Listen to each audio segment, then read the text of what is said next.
নমস্কার বন্ধুরা, সবাই ভালো আছেন নিশ্চয়ই। আজ আমি আপনাদের গণেশজির জন্মকাহিনী নিয়ে কিছু বৃত্তান্ত শোনাব। ওং বক্রকুণ্ড মহাকায়া সূর্যকোটি সমপ্রভ নির্বিঘ্নং কুরু মে দেব সর্বকার্যেষু সর্বদা।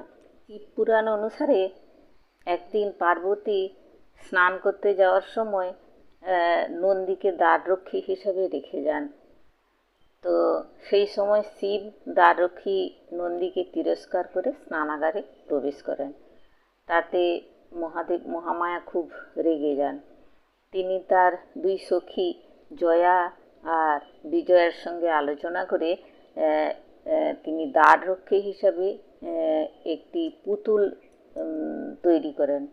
জল থেকে পাঁক তুলে একটি মূর্তি তৈরি করেন এবং তাতে প্রাণ প্রতিষ্ঠা করেন। তিনি হচ্ছেন আমাদের শ্রী গণেশজি।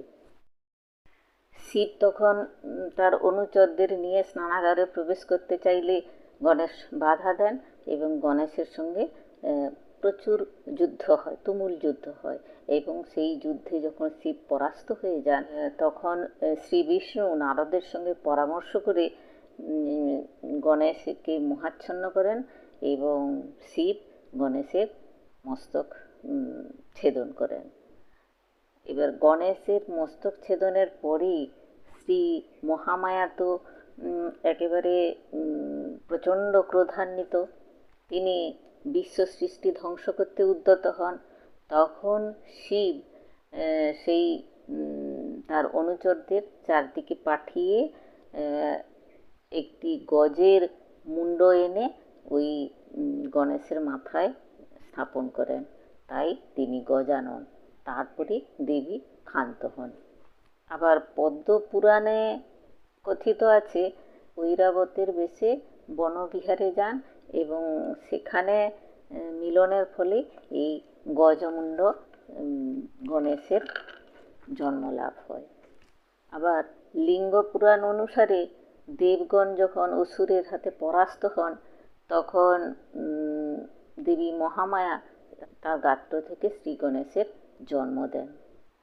দেবী পুরাণ অনুসারে যখন শিব রাজসিক বেশ ধারণ করেন, রাজসিক ভাব ধারণ করেন, তখন তিনি ঘামতে শুরু করেন এবং তার এই ঘাম থেকেই শ্রী গণেশের জন্ম হয়।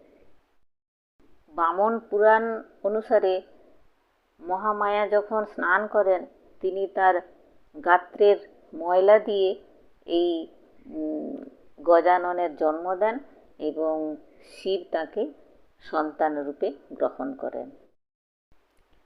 ব্রহ্ম বৈবর্ত পুরাণ অনুসারে শিব এবং মহাদেবী মহামায়া পুত্রলাভের আশায় 1 বৎসরব্যাপী পুণ্যব্রত এবং বিষ্ণু পূজা করেন।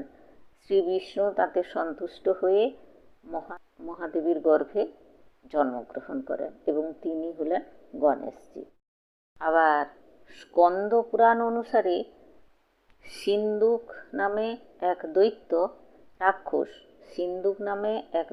রাক্ষস, তিনি মহামায়ার গর্ভে প্রবেশ করে তার সন্তানের মস্তক ছেদন করেন এবং মুণ্ডহীন অবস্থায় তিনি জন্মগ্রহণ করেন।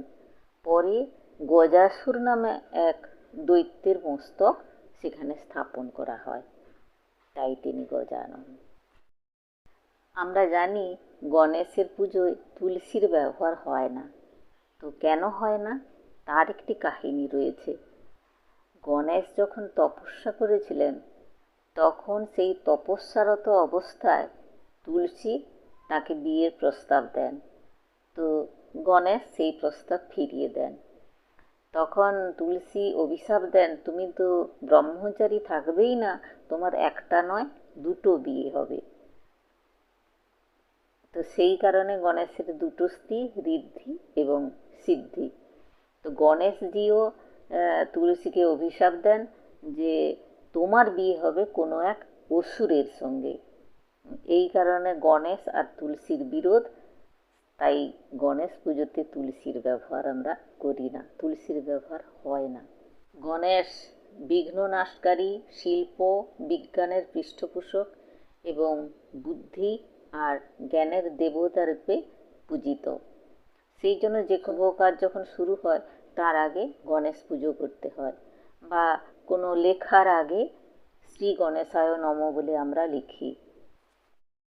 শ্রী গণেশজিকে দুঃখ নাশকারী দেবতা বলা হয়। তিনি তার ভক্তদের সমস্ত দুঃখ দূর করেন, তাই জন্যে তাকে দুঃখ নাশকারী দেবতা বলা